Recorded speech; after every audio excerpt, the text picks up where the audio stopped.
O sistema econômico vigente no Brasil é o de economia mista, que mistura elementos do capitalismo com elementos da intervenção estatal na economia.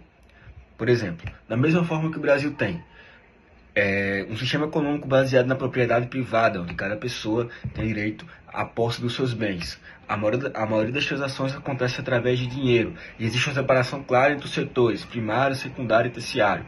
É um grande exportador de commodities e tem um espaço, um espaço financeiro econômico distribuído entre todo o país. Também existe intervenção estatal na economia, como nós vimos recentemente. O presidente anunciou uma redução dos impostos, dos impostos de importação para produtos da cesta básica, para que com isso tenha um maior volume de importações sendo feitas, aumente a quantidade de produtos no mercado brasileiro, aumentando assim a oferta, mantendo a demanda e reduzindo os preços dos alimentos. Esse tipo de intervenção estatal é bem comum na economia brasileira, e isso faz do nosso sistema um sistema de economia capitalista misto e em crescimento. A economia brasileira nos últimos 12 meses demonstra claros sinais de recuperação, como, por exemplo, o PIB, que cresce 3,4% em relação ao ano anterior. E o Brasil vem de uma alta de PIB, contrariando inclusive projeções do próprio Banco Central e de economistas dos mais variados setores. O desemprego brasileiro também diminui, né? O Brasil hoje tem a menor taxa de desemprego da série histórica do IBGE. O Brasil vive claramente um pleno emprego entre profissionais na informalidade e também na formalidade. A política cambial brasileira, essa sim, apresenta alguma volatilidade e alguma, de certa forma, fragilidade em relação à política externa. As intervenções estatais acontecidas nos Estados Unidos, como a taxação de importação dos Estados Unidos, fez com que o dólar caísse e dificultasse, no caso facilitasse algumas mudanças na operação cambial brasileira. Também a gente teve a eleição de Donald Trump, que fez com que o dólar valorizasse e as importações brasileiras tivessem algum prejuízo. Então é uma economia muito volátil, muito frágil a elementos externos. A taxa Selic apresenta essa sim uma alta, e, inclusive, projeções dos economistas apontam que essa taxa Selic ainda vai aumentar ainda 1 ponto ou 2 pontos, chegando a 15% ou até 15,5%. Aí sim ela tende a ter uma redução, e esse aumento da taxa Selic ele prejudica diretamente operações de crédito no Brasil, né? Então, operações relacionadas a crédito como financiamento, empréstimos a longo prazo, dentre outras operações relacionadas a crédito, juros de cartão de crédito, elas tendem a ser dificultadas devido ao aumento da taxa Selic, o que freia o crescimento da indústria brasileira.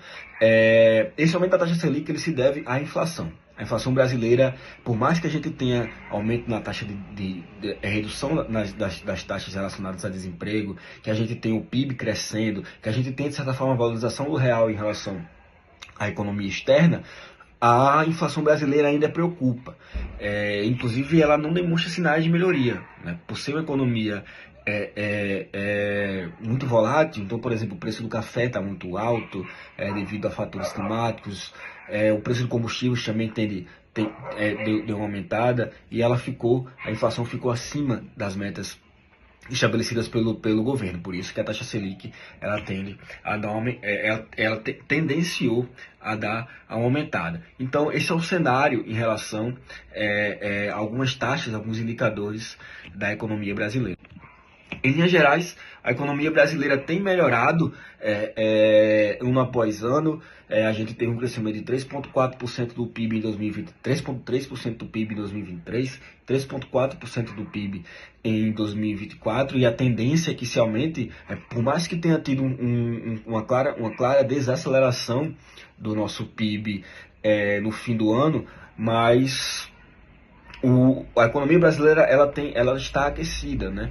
Com o aumento da renda das famílias, com a alta empregabilidade, e com outros indicadores positivos, por mais que seja feriado pela inflação, pela alta da inflação, a economia brasileira ela tem dado sinais de melhora ano após ano. A grande preocupação dos economistas, do Ministério da Economia, até do governo como um todo, é conter a inflação, né? Então a gente tem a expectativa de maiores intervenções estatais para controlar a inflação, para controlar a alta dos alimentos e assim a população ter uma noção real do que de melhora da economia, né? Porque não adianta o PIB alto, o dólar baixo, e eu vou falar mais um pouco do dólar mais lá na frente, não adianta o PIB alto, o dólar baixo, se os produtos na gôndola, se os produtos no supermercado, eles são altos, né? Se a gasolina é alta, se os produtos de cesta básica é alto, né? Em relação ao dólar, a expectativa é que ele reduza ainda mais, né, com as intervenções estatais que estão acontecendo nos Estados Unidos. Para se ter uma ideia, o Donald Trump taxou o aço, que vem da... Enfim, taxou aço, taxou chips, taxou diversos produtos que são essenciais para a economia dos Estados Unidos. Então imagina que com alta intervenção o dólar tende a dar uma desvalorizada em termos gerais e, consequentemente, ficar mais barato alguns produtos relacionados à importação no Brasil.